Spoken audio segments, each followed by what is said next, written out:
저번 시간에 이어서 혈당량 조절 공부해 보도록 하겠습니다. 혈당량 조절 항상성에서는 주로 이 그래프 형태의 문제가 많이 나와요. 그래서 이 혈당량과 관련된 그래프를 몇 개 가져왔거든. 이걸 일단 해석을 해보면 혈당량에서 주로 나오는 부분은 밥 먹었을 때랑 운동했을 때야. 자, 밥을 먹으면 혈당량이 올라가요. 왜 올라가? 밥을 먹었으니까. 그 밥 안에 포함되어 있는 포도당이 이 혈액으로 들어오는 거지. 그래서 여기 잘 정리가 되어 있죠. 식사 후 음식물 속의 탄수화물이 소화 과정을 거쳐서 포도당으로 분해된다. 이게 이제 우리 위나 장에서 일어나는 소화지, 소화. 근데 이 포도당으로 분해된 게 소장으로부터 흡수가 되잖아. 그러면 혈액으로 들어온단 말이야. 그럼 혈액 안에 포도당이 생기는 거니까 혈당량이 올라가는 그래프가 그려지는 거지. 자, 그럼 인슐린 호르몬과 글루카곤 호르몬의 농도는 그럼 어떻게 되냐? 혈당량이 올라갔으니까 이거 어떻게 해줘야 돼? 정상 상태로 돌리려면 이걸 내려줘야겠지. 내려주기 위해서는 인슐린의 분비량이 늘어나는 거고 글루카곤의 분비량은 감소하는 거예요. 그러니까 포도당이 올라가니까 글루카곤의 농도가 올라가는 건가라고 생각해버리면 안 돼. 얘의 역할은 올라가 있는 혈당량, 낮아져 있는 혈당량을 높여주는 역할을 하는 거고, 얘는 올라가 있는 혈당량을 낮춰주는 역할을 하는 거야. 외부 요인, 식사 때문에, 밥을 먹었기 때문에 올라간, 외부 요인 때문에 올라간 포도당의 농도, 혈당량을 낮춰줘야 되는 거지. 그러니까 인슐린 분비는 늘어나고, 글루카곤 분비는 감소하는 이 그래프를 해석할 수 있어야 돼요. 식사 후 인슐린과 글루카곤의 혈중 농도를 비교하면 포도당의 혈중 농도가 높아지면 식사를 했기 때문에 인슐린의 혈중 농도는 어떻게 돼야 돼? 증가하고 글루카곤의 혈중 농도는 감소하죠. 인슐린의 혈당량을 감소시키는 애고 글루카곤의 혈당량을 증가시키는 애지. 자, 그 다음 운동. 운동을 했다는 건 뭘 말하냐면 운동을 하려면 일단 ATP가 많이 필요하겠지. 그럼 뭘 많이 해야 돼? ATP 만들려면 세포 호흡을 많이 해야 돼.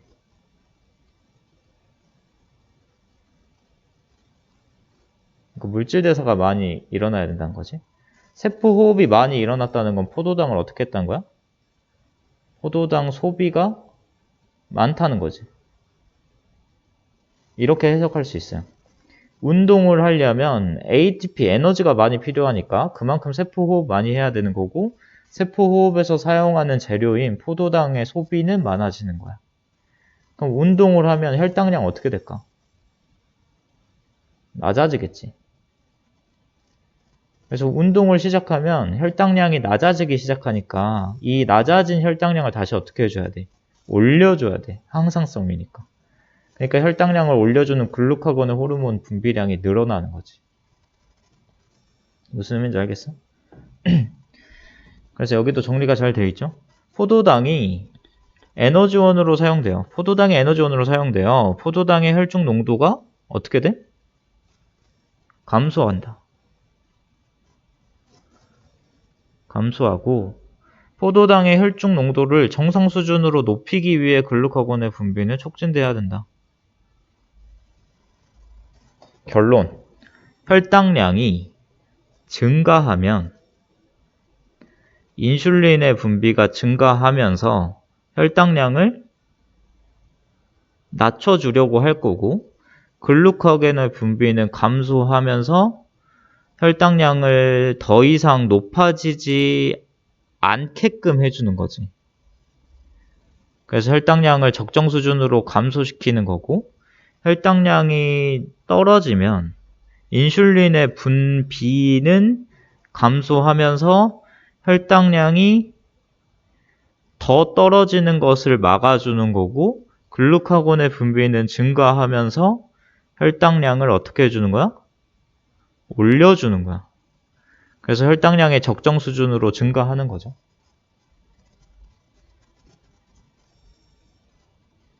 그래서 인슐린과 글루카곤이 어떤 일들을 하느냐. 인슐린의 혈당량을 낮춰주는 애고 글루카곤의 혈당량을 높여주는 애다. 그럼 어떻게 이런 일들을 하느냐. 인슐린의 기능부터 살펴보면 인슐린은 표적세포에 작용해서 포도당을 세포 안으로 흡수시킨다. 첫 번째 기능. 혈당량이라고 하는 건 혈액 속 포도당 농도잖아? 요것을 낮추려면 첫 번째 방법은 혈액 안에서 포도당을 제거하는 거야. 그러니까 혈액에서 다른 공간으로 포도당을 옮기는 거지. 그게 첫 번째 역할이고, 두 번째는 아예 포도당이라는 것 자체를 다른 형태로 바꿔버리는 거야. 그래서 인슐린의 기능 첫 번째는 포도당을 세포 안으로 넣는다. 더 이상 혈액 안에 있지 않게끔. 뇌세포를 제외한 인체의 모든 세포를 자극해서 혈액으로부터 포도당을 흡수하게 한다. 포도당의 혈중 농도를 낮춰주는. 이게 첫 번째 역할이고, 두 번째 역할은 간에서 포도당이 글리코젠으로 전환되는 것을 촉진한다. 이게 두 번째 역할이에요. 포도당과 글리코젠의 관계를 뭐라고 많이 설명을 했냐면, 간이라고 하는 거는 지갑이라고 비유를 해보고, 포도당을 100원짜리 동전이라고 비유하고, 글리코젠을 지폐라고 생각을 해보세요. 그럼 인슐린이 작용하면 혈액 안에 있는 100원짜리 동전들을 다른 세포들로 밀어 넣겠지? 그럼 간세포로 밀어 넣는 거야. 이렇게 있으면 여기가 간 아니야. 여기가 혈액이고. 이 혈액 안에 100원짜리 동전들이 막 이렇게 쌓여 있어. 그럼 혈당량이 높은 거지? 그럼 요것들을 다 여기다 밀어 넣는다. 그럼 혈당량을 일단 1차적으로 낮춰줄 수 있겠지? 근데 니네 생각해보면 지갑 안에 100원짜리 동전들이 막 쌓여 있어, 이렇게. 그러면 불편해, 안 불편해? 불편하지. 그러니까 이 100원짜리 동전을 어떻게 하는 거야? 지폐로 바꾸는 거야. 하나의 큰 덩어리로 바꾸는 거야. 그래서 여러 개의 동전들을 모아다가 하나의 큰 덩어리로 만드는 거야. 이 큰 덩어리의 이름이 글리코젠이야. 이 작은 알갱이들이 포도당이고. 뭔 말인지 알겠어? 글리코젠은 다당류였지, 다당류. 동물의 저장성 다당류. 포도당은 우리 몸의 에너지원으로 사용할 수 있기 때문에 여분이 있을 때 그걸 우리 몸에 저장하려고 한다고. 그래서 저장하려고 한다고. 간에다가. 그래서 글리코젠의 정체는 동물의 저장성 다당류였고, 인슐린이 포도당의 글리코젠이 되는 것을 촉진한다. 인슐린의 기능이 이해되지? 글루카곤 공부해보자. 글루카곤은 주요 표적기관이 간이야. 그래서 간에서 뭔 일을 하냐면, 얘는 이 인슐린이 했던 거 반대로 글리코젠을, 그러니까 지폐를 다시 뭐로 바꿔? 포도당으로 전환되는 걸 촉진해요. 포도당이 글리코젠이 되는 거는 합성이지, 동화작용이야. 반대로 글리코젠이 포도당이 되는 건 분해, 이화작용이고. 지폐를 동전으로 쪼개는 거니까. 요걸 촉진하고 이제 이게 간세포 안에 있으면 그걸 다시 혈액으로 빼내겠지. 그래서 인슐린과 반대되는 기능한다고 생각하면 돼요.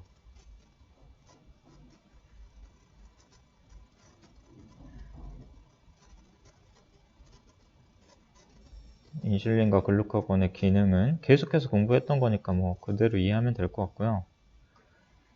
그 다음 혈당량에서 빼놓을 수 없는 게 이제 당뇨병이지, 당뇨병. 당뇨병은 크게 두 종류가 있어요, 여러분. 그래서 요 밑에부터 정리를 해볼게요. 제1형 당뇨가 있고 2형 당뇨가 있어. 1형 당뇨를 소아당뇨병이라고 하고 뭐 2형 당뇨를 성인 당뇨병 뭐 이렇게 부르기도 하는데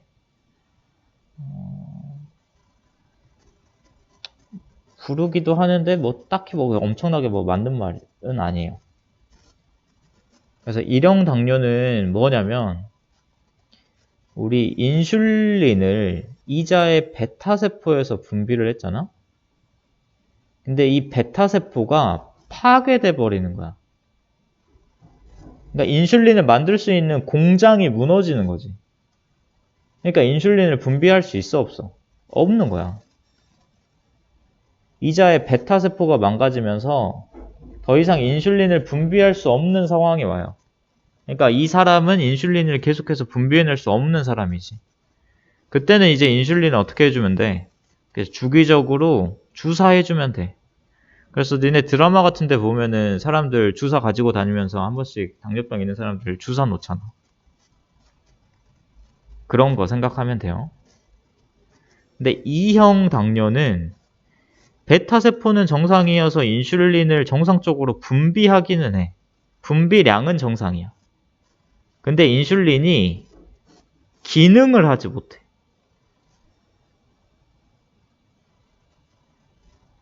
인슐린은 호르몬이기 때문에 표적세포에서 우리 호르몬 처음 설명할 때 혈액을 막 돌아다니는 호르몬이 있으면 이거를 이 주변에 있는 세포들이 알아보고 캐치한다 그랬지. 이 세포의 문제야. 2형 당뇨는. 이러한 표적세포들이 수용체가 약간 요상해져가지고 인슐린의 신호를 제대로 받아들이지 못해. 그러니까 인슐린이 기능을 한다는 거야, 못한다는 거야? 기능을 못한다는 거야.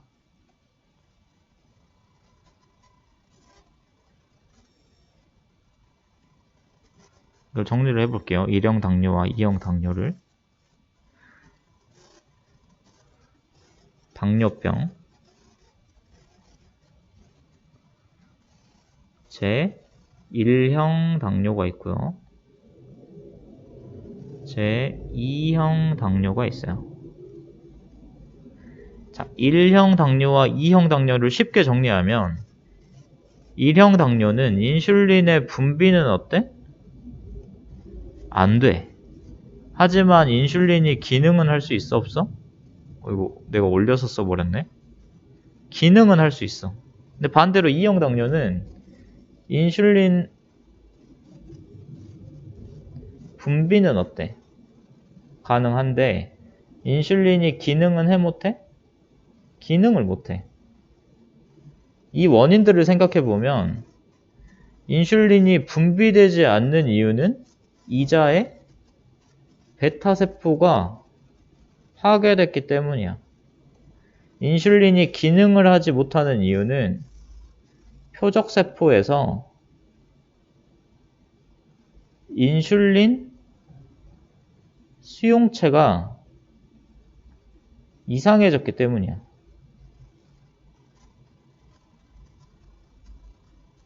그러니까 이 1형 당뇨의 치료법이라고 할 만한 내용은 이 사람이 인슐린이 있으면 기능을 할 수 있으니까 그 치료법으로 인슐린 주사가 있는 거고 2형 당뇨는 뭐 수용체 이상이 온 거기 때문에 딱히 뭐 별다른 엄청난 치료법 같은 건 없어요. 그러니까 인슐린을 주사하는 건 얘한테는 안 먹히는 거지.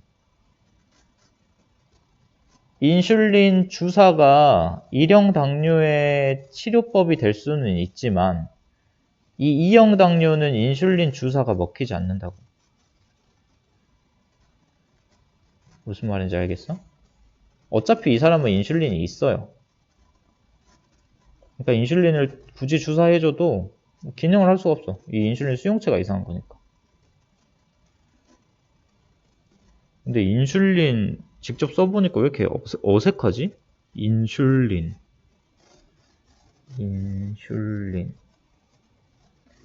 되게 이상하네. 니네도 이거 한 번씩 써봐. 이상하다. 아무튼 1형 당뇨와 2형 당뇨 알겠나요, 여러분? 근데 2형 당뇨는 나이가 많아질수록 뭐 비만일수록 발병 확률이 증가한다고 해서 그래서 성인 당뇨병이라고 부르고 애기들도 걸릴 수 있는 당뇨병이 이제 일형 당뇨병이어서 소아당뇨병이라고 부르는 거야. 소아와 성인으로 구분해서 부르기도 한다. 그래서 요 개념을 일단 알아야 이 위에 있는 그래프를 해석할 수 있어요. 자, 여기서 일단 기본은 혈당량이 원인이고 이거에 따라 움직이는 게 인슐린 농도야. 인슐린 농도에 따라서 혈당량을 보는 게 아니고 이게 아니고 혈당량을 먼저 보고 혈당량이 올라가고 있네? 그럼 인슐린 어떻게 돼야 될까? 이렇게 봐야 된다고. 인슐린 올라가고 있으니까 혈당량이 어떻게 돼야 될까? 이렇게 보는 게 아니고 이 그래프를 해석함에 있어서 니네 이거 지금 별말 아닌 것 같은데 되게 중요한 말이야. 이거는 체온이나 삼투압 가서도 중요한 말이야. 어떤 게 원인이고 어떤 게 결과인지를 니네가 알아야 돼요. 혈당량이 인슐린 농도에 영향을 미치고 있는 거지 인슐린 농도가 혈당량을 결정하고 있는 게 아니야. 다음에 또 이런 내용이 있으면 말해줄게요. 삼투압에서 주로 니네가 이걸 못하더라고. 원인 결과 파악하는 걸. 그래서 일단 정상인부터 보면요. 정상인, 이 가가 정상인이거든. 정상인 같은 경우는 혈당량이 올라가면 그에 따라서 인슐린 분비도 늘어나면서 혈당량을 다시 낮춰주는, 그래서 일정한 상태를 유지하는 이런 결과가 나와요. 혈당량 올라가면 인슐린 분비 늘어나면서 혈당량을 낮춰주는 일. 혈당량 낮아짐으로 해서 다시 인슐린 농도도 감소하고 있는 거 보이지? 근데 이 나와 다 그래프를 보면 나 같은 경우는 딱 봐도 이상하지. 혈당량이 올라가면 이게 다시 내려와야 되는데 안 내려와. 그래서 혈당량이 꾸준히 높은 상태를 유지하고 있는 거야. 이 다 같은 경우도 혈당량이 올라가면 이게 다시 내려와야 되는데 안 내려오고 일정 상태를 유지하고 있는 거야, 이렇게. 그러니까 이 나와 다가 이제 당뇨병인 사람이지.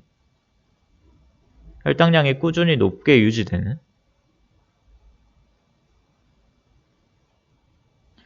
당뇨병에 걸려 있다. 그럼 얘가 1형 당뇨냐, 2형 당뇨냐를 니네가 파악할 수 있어야 되는데. 자, 인슐린의 농도 그래프를 보면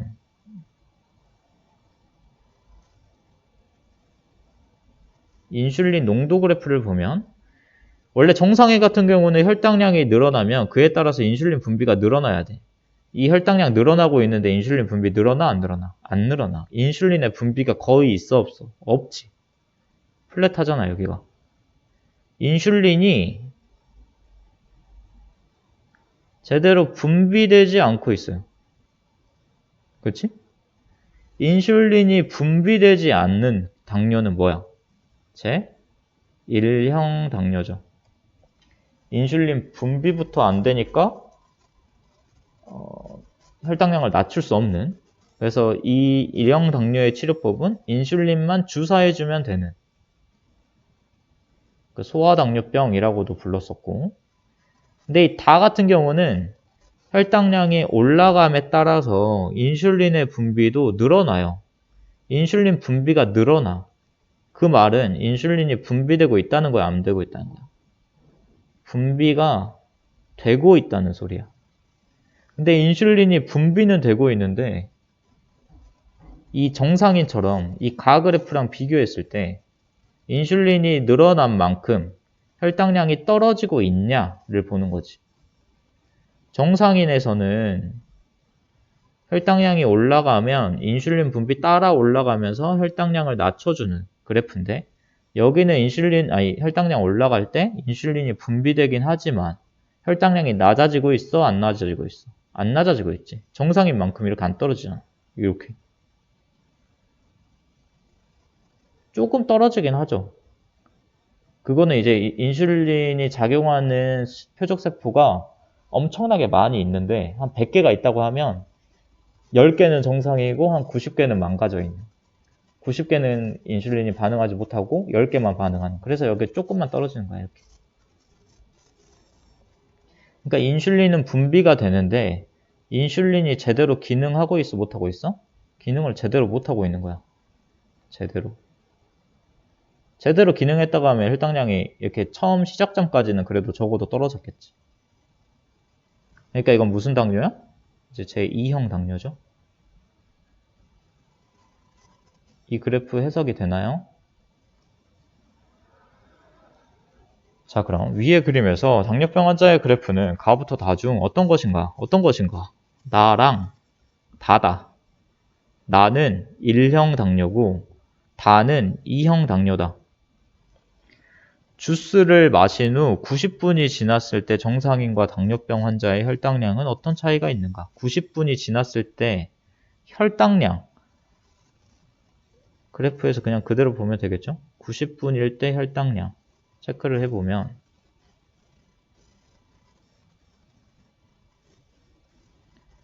90분 여기지? 여기 정상인 여기 1형 당뇨 여기 2형 당뇨 어때요?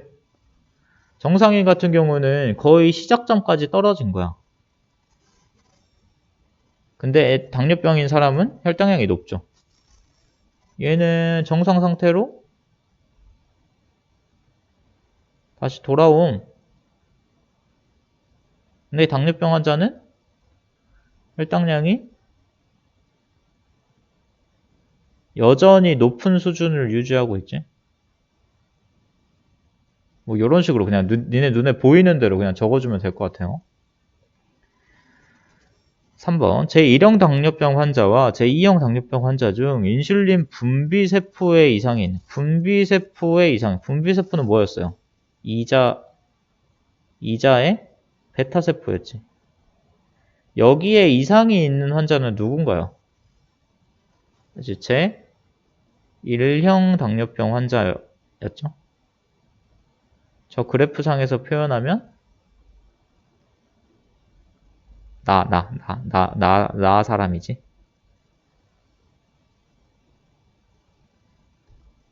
왜 그렇게 판단했어? 인슐린 분비세포에 이상이 있는 거 이거 눈에도 확 보이잖아. 인슐린이 제대로 분비되지 않고 있잖아. 인슐린 그래프에서. 그럼 그 이유를 그냥 적으면 돼요. 이거 이유를 인슐린 농도 그래프를 봤을 때 인슐린이 분비되지 않고 있으니까 얘가 인슐린 분비에 이상이 있는 사람이지. 그런 식으로 이유를 적어주면 될 것 같아요. 22분 너무 짧긴 한데 체온?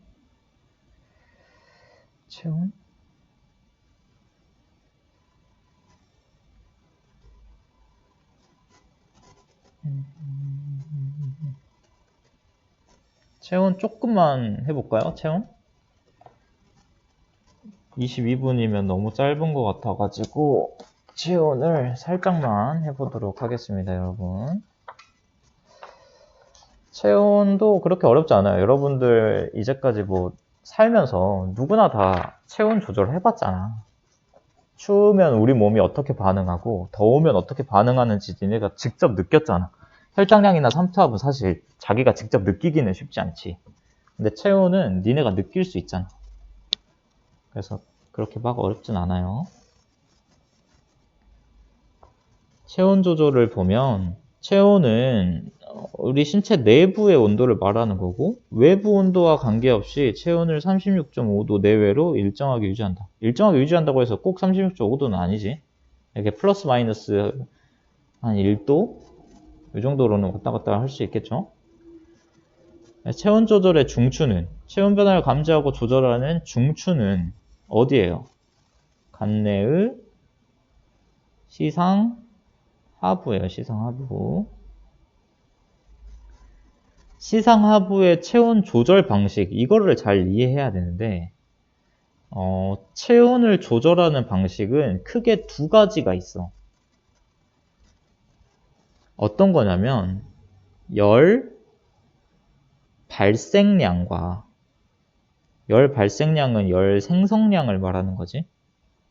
열을 얼마나 만들어낼 거냐와 피부를 통한 열 발산량 발산한다 이거 말 들어봤지? 열을 방출한다는 의미야. 그래서 우리 몸이 체온을 조절하는 방법은 열을 얼마나 생성할 거냐와 열을 얼마나 밖으로 뿜어낼 거냐, 이 두 가지를 이용해서 조절하는 거야. 설명을 해볼게요, 여기다가. 자, 체온 조절. 체온 조절 방식을 생각해 보면 열 발생량을 생성량이라고도 볼 수 있다고 그랬지. 그 다음에 열 발산량은 열을 얼마나 방출할 거냐의 개념이었죠. 그러면 추울 때와, 그러니까 체온이 낮을 때, 더울 때 나눠서 생각을 해봅시다. 자, 추울 때는 체온이 어떤 거야? 낮은 거고, 더울 때는 체온이 높은 거야. 그럼 이에 따라서 추우면 열을 만들어내는 양을 어떻게 해야 돼? 늘려야 되겠지. 안 그래도 추우니까 우리 몸에서 열을 만들어야 될 거 아니야. 그럼 내부에 있는 열을 발산하는 양은 어때야 돼? 안 그래도 내 몸에 열이 없는데 열을 밖으로 더 빼야 돼? 아니지. 열 발산량은 줄여야겠죠. 반대로 더울 때는 내가 이미 체온이 높아. 이미 몸에 열이 많아. 그럼 열을 더 만들어야 돼? 안 만들어야 돼? 덜 만들어야겠지, 열을. 그럼 내 몸 안에 열이 많으니까 그 열을 어떻게 해야 돼? 밖으로 빼줘야 돼. 요런 식으로 생각할 수 있어요. 추울 때는 열을 그만큼 많이 만들어내야 되고 체온을 다시 올려야 되니까. 그 다음에 안 그래도 몸 안에 열이 없으니까 열이 바깥으로 빠져나가는 걸 최대한 막아줘야 돼. 반대로 더울 때는 내 몸에 열이 너무 많으니까 더 이상 열을 만들어내지 않도록 조절하는 거고, 내 몸 안에 많은 열을 바깥으로 버리는 일을 많이 해야 돼. 그래서 일단 요거 정도는 알아야 돼요. 이게 기본이고, 이제 추울 때 열 발생량을 늘리는 방법. 어떻게 이 열 발생량 늘릴 건데, 어떻게 이 열 발산량 줄일 건데, 이제 이 어떻게를 알아야 돼. 어떻게. 우리가 좀 더 나가면. 오케이? 뭔 말인지 알겠어? 열 발생량 늘리고 열 발산량 낮추는 방법. 더울 때 열 발생량 낮추고 열 발산량 높이는 방법을 이제 공부할 거예요. 근데 약간 흐름이 끊길 수 있으니까 직접적인 방법은 다음 시간부터 하도록 하고요. 일단 요거까지만 설명해 볼게요. 성인과 유아의 체온 조절 차이. 날씨가 추워서 체온이 정상보다 내려간 경우. 자, 우리 같이 어른들은, 니네도 뭐 어른이지? 생물학적으로는 어른이에요, 여러분. 여러분들 어린이는 아니잖아? 자, 성인 같은 경우는 니네 추우면 어떡해? 몸이 바들바들 떨리지? 떨림 현상으로 열을 만드는 거야. 니네가 직접적으로 근육을 떨면서, 몸을 떨면서 열을 만드는 거야.